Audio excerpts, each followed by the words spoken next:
Buenas y gracias por la invitación. Un poco apresurado, el vuelo se atrasó y aquí estamos. Se me pidió que hablara en poco tiempo sobre el tema de preeclampsia y crecimiento fetal, o más bien falta de crecimiento fetal, ¿no? El cual es un tema que podríamos a lo mejor dar en una sola laminilla.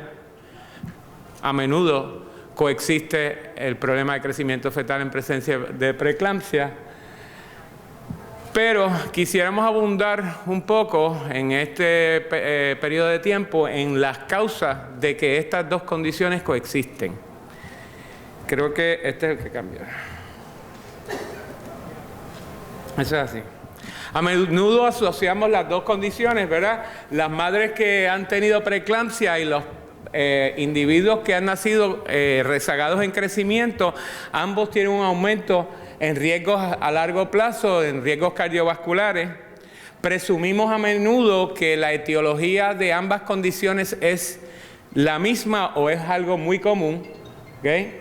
Y definitivamente la presencia de uno afecta dramáticamente cómo vamos a manejar la otra condición. No es lo mismo manejar una preeclámptica severa con un bebé con un rezago en crecimiento severo que con un bebé con crecimiento adecuado.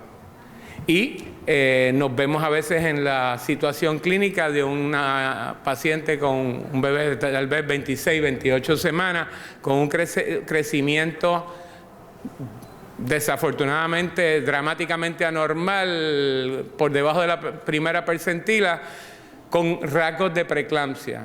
En nuestras instituciones en Puerto Rico, y estoy seguro que aquí pasa mucho, bebés con 500, 400 gramos, aunque tengan 27, 28, 29 semanas, no tienen en realidad oportunidades. Y la opción de prolongar un embarazo en una paciente con preeclampsia severa puede que va en deterioro, puede que no sea real.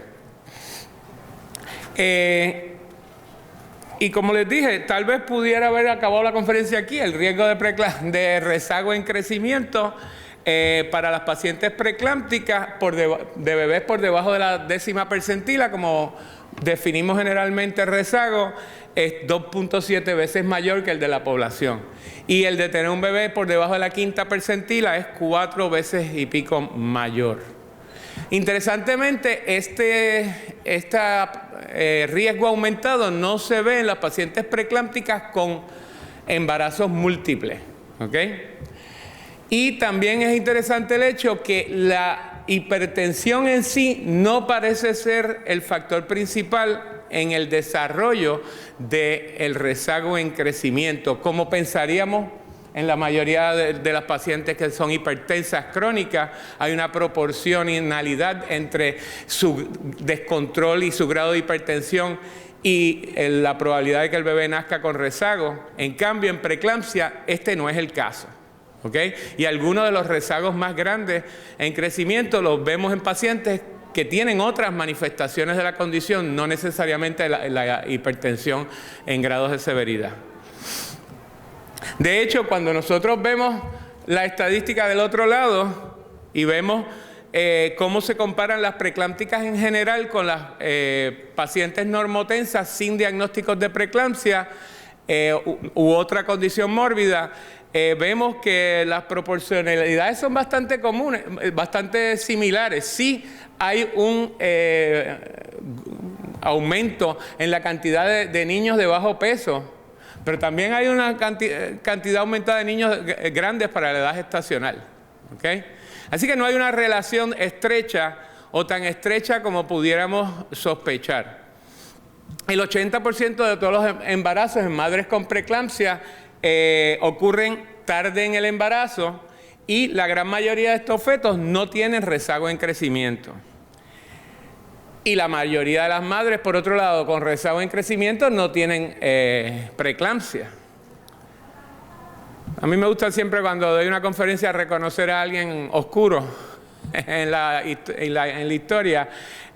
Julio Arancio en el siglo XVI fue el primero que dijo que la placenta no conectaba directamente a los vasos maternos y estableció el concepto de que la placenta filtraba. De hecho, él le llamó a la placenta el hígado uterino. Volviendo a la realidad, el hallazgo principal, ¿verdad?, que se propone resulta en preeclampsia es una reducción en la perfusión placentaria. Hoy en día, básicamente, eso está establecido. Todo el mundo está de acuerdo, ¿ok?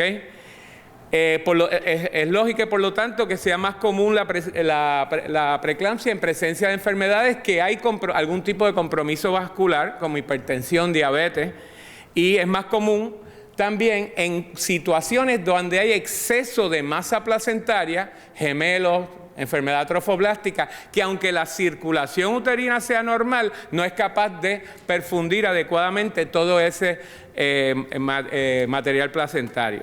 ¿Okay?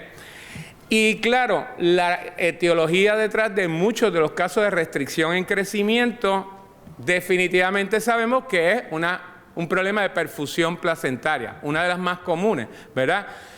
Llamamos insuficiencia placentaria a la causa más común de problemas de rezago en crecimiento. Así que ambas condiciones van a coexistir y podrían o no tener una relación más estrecha de lo que podríamos presumir, ¿ok? Ahora, si es la misma etiología, falta de perfusión placentaria, ¿por qué todos los bebés con rezago en crecimiento no tienen preeclampsia? ¿Por qué todas las pacientes con preeclampsia no tienen algún tipo de rezago en crecimiento? ¿Okay? El problema en parte es cómo vemos estas dos condiciones y en particular la preeclampsia. Nosotros diagnosticamos una condición que llamamos preeclampsia en base a la historia de la enfermedad que se diagnosticó originalmente como la eclampsia y los primeros signos que se pudieron cuantificar en pacientes que la desarrollaban eventualmente eran la proteína en la orina y la presión, y por eso usamos esos dos como criterios diagnósticos.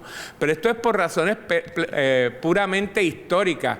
Y de hecho, definimos la presión alta en base a estudios que en los años 50, en un grupo de adultos blancos, de raza blanca, entre 35 y 50 años, se definió 140/90 como una presión alta.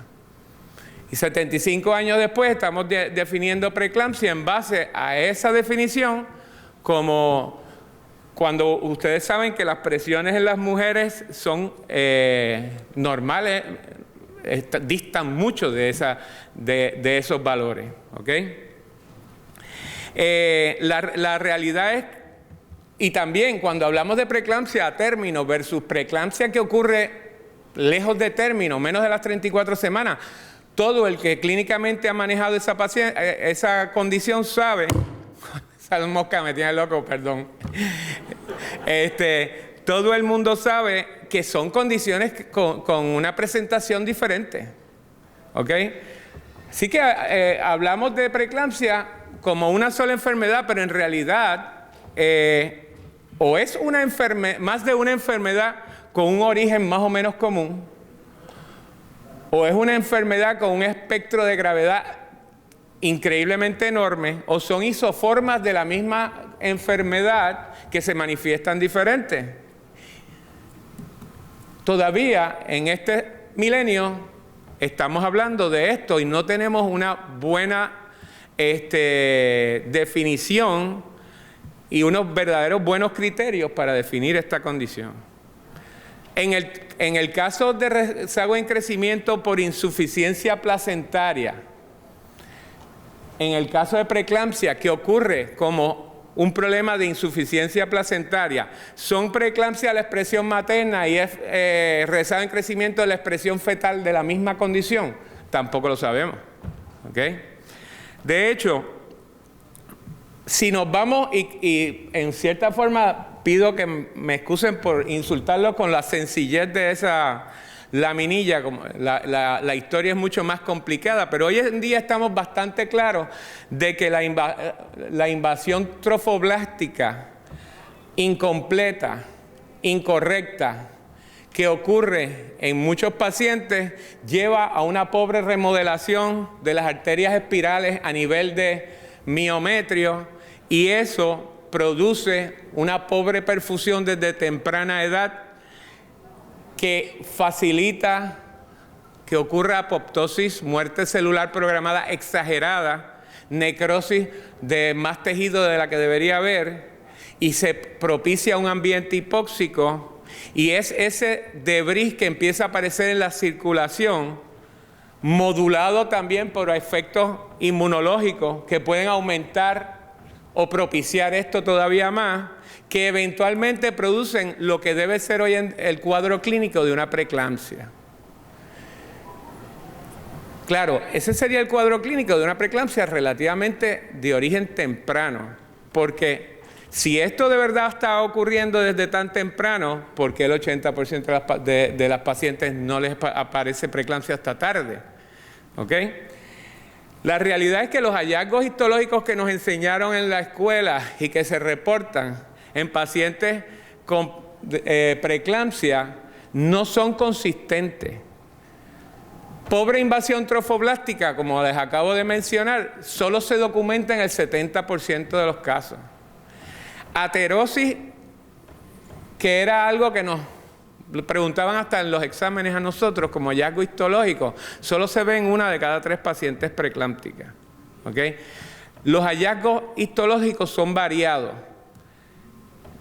lo cual sugiere más una teoría de que la preeclampsia puede ocurrir como un defecto temprano, como el que les acabo de descubrir de pobre invasión, exceso de apoptosis, necrosis de tejido que lleva a eliminar tejido y mandar tejido a la circulación, y ese tejido a la circulación crea los cambios que eventualmente producen preeclampsia, y esa es la preeclampsia que vemos temprano, versus en un desarrollo normal de la placenta que eventos